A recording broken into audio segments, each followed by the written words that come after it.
नमस्कार. विद्येचे आराध्य दैवत माता सरस्वती,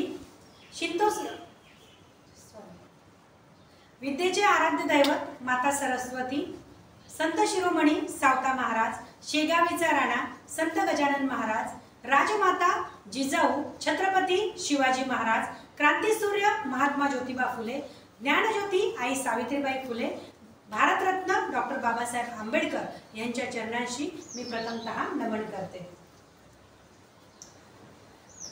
आज गुरुकुल अकॅडमी मध्ये माझा 15वा दिवस म्हणजे माझा समारोपीय दिवस आहे. आज हे 15 दिवस कसे निघून गेले मलाच कळलं नाही, कारण या 15 दिवसामध्ये या खेळीमेळीच्या वातावरणामध्ये एवढं छान मी शिकले. असे दिवस निघून गेले की म्हणतात ना, असे उडून गेले दिवस, असं झालेलं आहे. आणि खूप काही मला यामधून शिकायला मिळालं. खूप काही म्हटलं म्हणजे इतकं छान प्रसन्न आणि खेळीमेळीचं वातावरण आहे. पारिवारिक वातावरणामध्ये मी इथं शिकले. आमच्या गुरुवर्या आदरणीय दीपालीताई आणि आमचे ज्येष्ठ बंधू आशिष दादा यांनी असं जीव ओतून मला शिकवलं. मला शिकवण्यामध्ये कुठलीही कसर त्यांनी ठेवली नाही.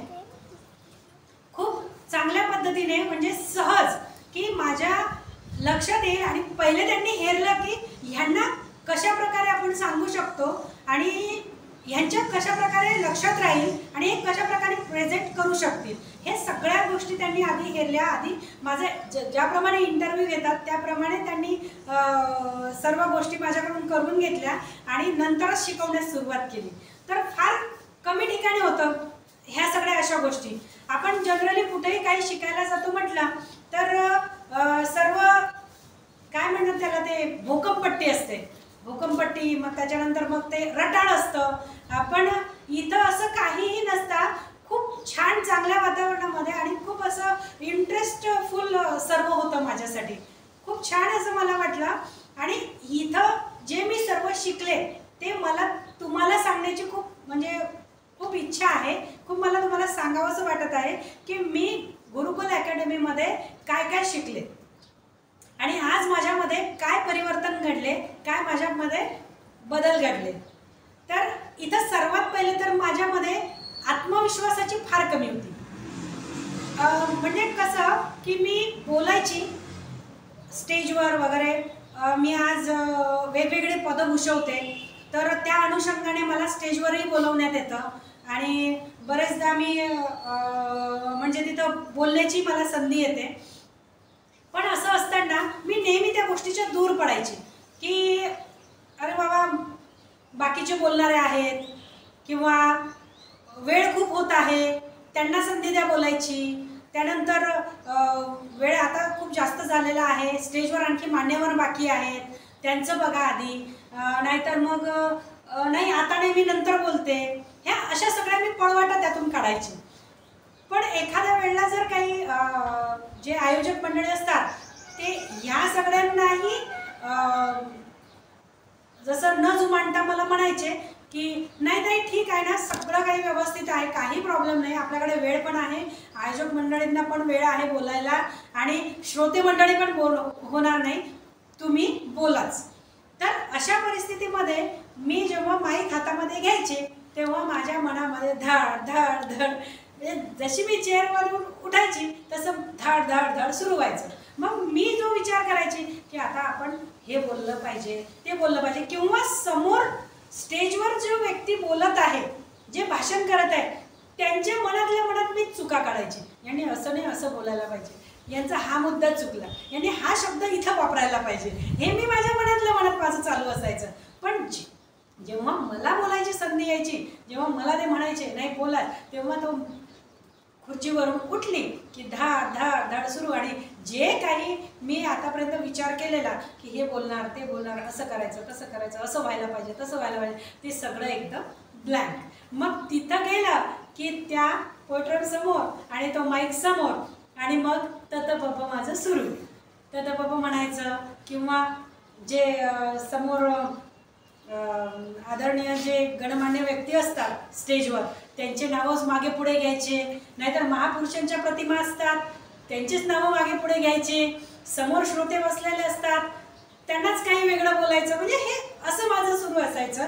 आणि लवकर सुटका करून घ्यायची की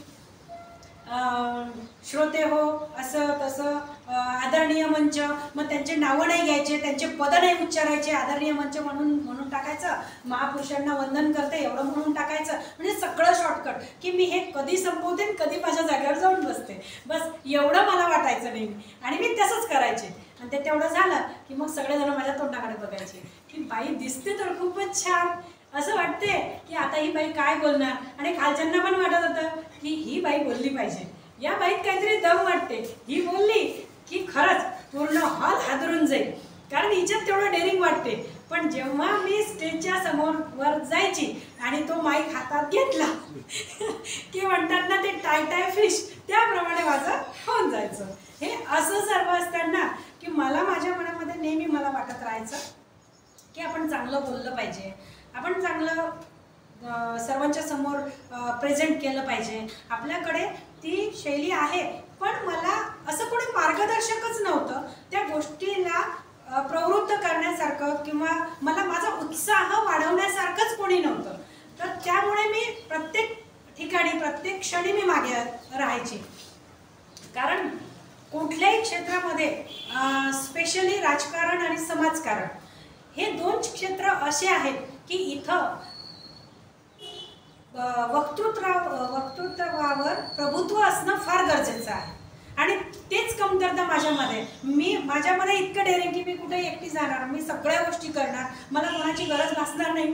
पण हे भाषण शैली हे असं एक काम होतं माझ्यासाठी फार अवघड की नको रे बाबा, त्या गोष्टीच्या मी लांबच पडायची.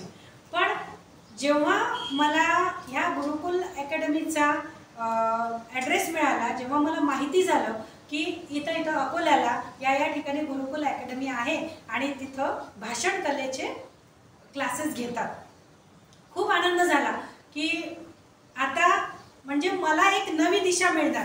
जे लोकांना जे वाटते माझ्याबद्दल की बाईमध्ये डेअरिंग आहे पण बाई बोलत काही बरोबर नाही, तिथं माझं पूर्ण म्हणजे काय म्हणतात ते सर्व हे होऊन जायचं की काय म्हणतात त्याला, इम्प्रेशन, माझं इम्प्रेशन पूर्ण डाऊन होऊन जायचं. तर हे मला असं नेहमी वाटायचं. पण जेव्हा मला हे असं सर्व कळलं आणि मी इथं गुरुकुल अकॅडमीमध्ये मी आले आणि आल्यानंतर माझ्या मनामध्ये भीती होती की ते आपल्याला फार असं रटाळ सांगतील, मोठे मोठे शब्द सांगतील, ऐतिहासिक बोलणं शिकवतील. पण ऐतिहासिक बोलणं तर मला म्हणजे माहिती नाही आहे, दूर दूर माझा कुठे संबंध नाही आहे. तर कसं होणार आपलं. ठीक आहे, आपण बघू तर खरं की आपण त्यांना सांगू की बाबा तुम्ही माझ्या शैलीत मला शिकवू शकता का, बघू कसं काय ते. पण जेव्हा मी इथं आले आणि त्यांनी पहिले तर सर्व माझ्याकडून ऐकून घेतलं की मग तुम्ही सांगा की तुम्ही कसं बोलू शकता.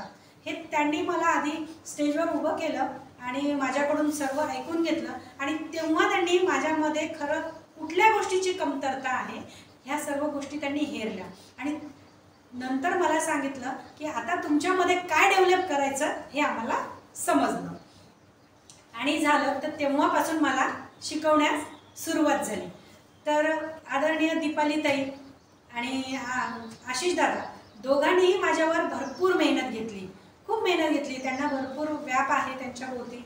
त्यांच्या मातोश्री आजारी आहेत सध्या आणि ताईंना कॉलेज आहे, दादांना पण भरपूर कामं आहे. हे सगळं असं असताना तरीही त्यांनी माझी रिक्वेस्ट मंजूर केली आणि मला शिकवण्यास होकार दिला. तर खूप खरंच भाग्यशाली आहे मी की त्यांनी मला होकार दिला आणि आज मी त्यांच्यामुळे इथं बोलू शकत आहे. हे जे डेअरिंग आहे, हे जे माझे भाषा कौशल्य आहे, हे सर्व त्यांच्यामुळे आहे. म्हणून मी मनापासून त्यांचे धन्यवाद मानते. तर हे तर झालं, पण आता त्यांनी मला काय शिकवलं आणि काय काय त्यांनी माझे बारकावे, माझ्यामधलं जे कमतरता होती ते बारकावे मला त्यांनी शिकवले. तर सर्वात आधी त्यांनी माझ्यामध्ये आत्मविश्वास निर्माण केला. पहिल्याच दिवशी त्यांनी मला सांगितलं की तुम्हाला असं वाटतंय पण तुमच्यामध्ये फार छान असे गट्स आहेत, त्याला फक्त डेव्हलप करायची गरज आहे. म्हणजे मला तेव्हा समजलं की नाही आपण करू शकतो, आणि म्हणून माझा आत्मविश्वास वाढला आणि सहज आणि साध्या आणि सोप्या पद्धतीने त्यांनी मला शिकवण्यास सुरुवात केली आणि मनातली आणि माझ्या चेहऱ्यावरची सर्व भीती त्यांनी घालवली.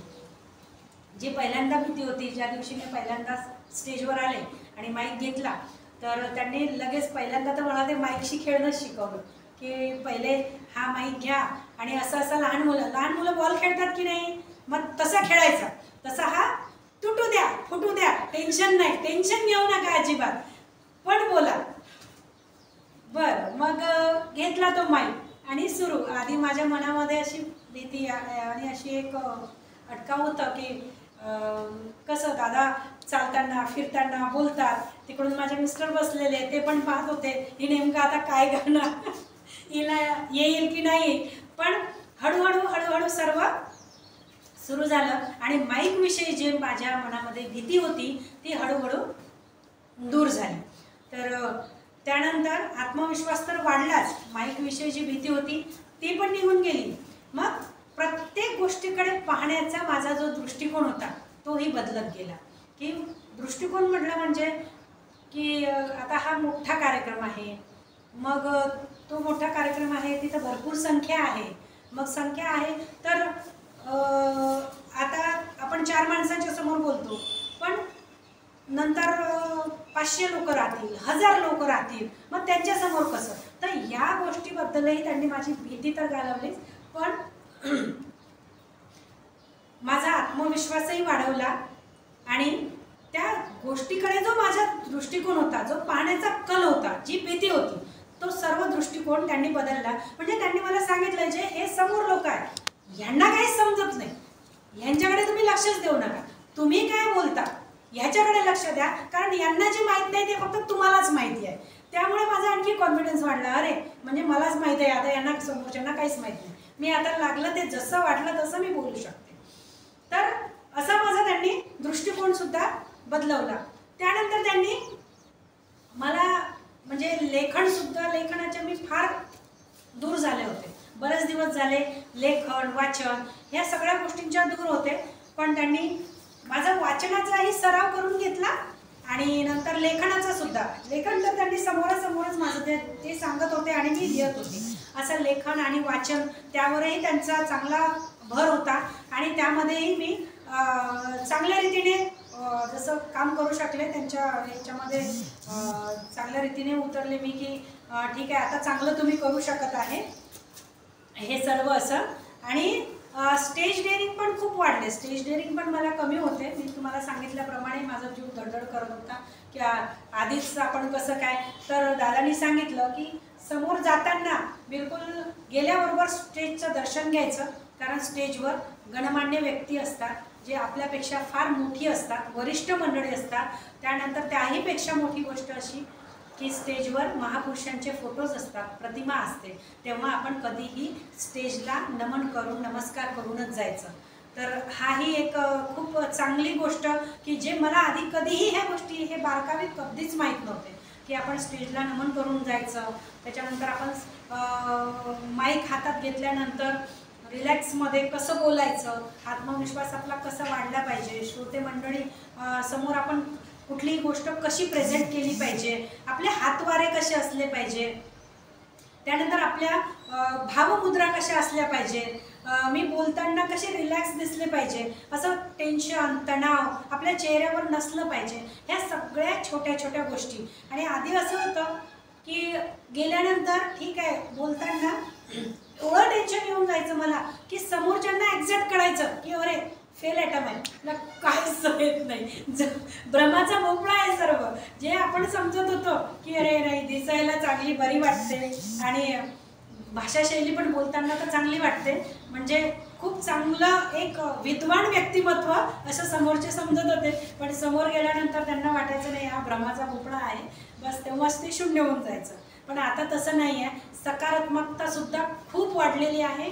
आधी भरपूर अशी नकारात्मकता होती माझ्यामध्ये, आता त्याचं परिवर्तन सकारात्मकतेकडे झालेलं आहे. आणि भरपूर असं छान माझं डेअरिंग इथं वाढलेलं आहे। त्यानंतर त्यांनी मला भाषण कला तर शिकवलीच, अगदी सोप्या आणि साध्या पद्धतीमध्ये, की मी तुम्हाला आधीच सांगितलं की ऐतिहासिक शब्द सांगतील, मग ते आपल्या ज्यानं पाठांतर होणार नाही, मग ते कसं करायचं, काय करायचं। पण होता होता आता वेळ अशी आहे की मी त्यातले जे मोठे मोठे शब्द आहे ते एका वाक्यात सुद्धा ते बोलू शकते, जे मी आधी म्हणजे एका शब्दात सुद्धा मांडू शकत नव्हती, ते आता वाक्यात मांडू शकते असे शब्द। आणि भाषणामध्ये त्यांनी मला कविता, सुंदर सुंदर अशा कविता लिहून दिल्या, शिकवल्या, त्याचं पाठांतर करून घेतलं आणि त्या कोणत्या कविता कोणत्या ठिकाणी वापरायच्या हे सुद्धा त्यांनी मला सांगितलं। आणि त्याप्रमाणे त्या कवितेचं वाचन आणि पठण आणि लेखन हे सुद्धा त्यांनी माझ्याकडून लिहून घेतलं। आणि त्या आता कविता एवढ्या सुंदर सुंदर आहेत की त्या बिलकुल माझ्या आता माइंडमध्ये फिट झालेल्या आहेत आणि त्या कशा कुठं वापरायच्या हे सुद्धा मला कळालेलं आहे। त्यामुळे मला आता असं वाटतं की माझ्यामध्ये म्हणजे माझ्या मते की कुठल्याही प्रकारची आता न्यूनता कमतरता राहिलेली नाही आहे। आणि याचे सगळे श्रेय दीपालीताई आणि आशिष दादांना जाते। नाहीतर माझ्यामध्ये भरपूर अशी कमतरता होती, कारण समोरचे लोक मला आता असतात की आपल्याला चढवून देण्यासाठी किंवा संबंध आणखी चांगले जोपासले गेले पाहिजे, त्यासाठी म्हणतात की बा खूप छान बोलल्या तुम्ही, खूप सुंदर बोलल्या। पण मला माहिती आहे, आपल्याला माहीत असतं की आपण कुठं चुकलो, आपल्यामध्ये काय कमतरता आहे हे आपल्याला माहिती असतं। तर त्यामुळे आता त्या सगळ्या कमतरता जवळपास दूर झालेल्या आहेत। आणि मी अशी प्रार्थना करते आणि यांना रिक्वेस्ट करते, ताईंना सुद्धा आणि दादांना सुद्धा, की भविष्यात सुद्धा असेच माझ्या पाठीशी उभे राहा आणि असंच प्रत्येक ठिकाणी माझी मदत करत राहा आणि माझ्या सोबत राहा, एवढं बोलते।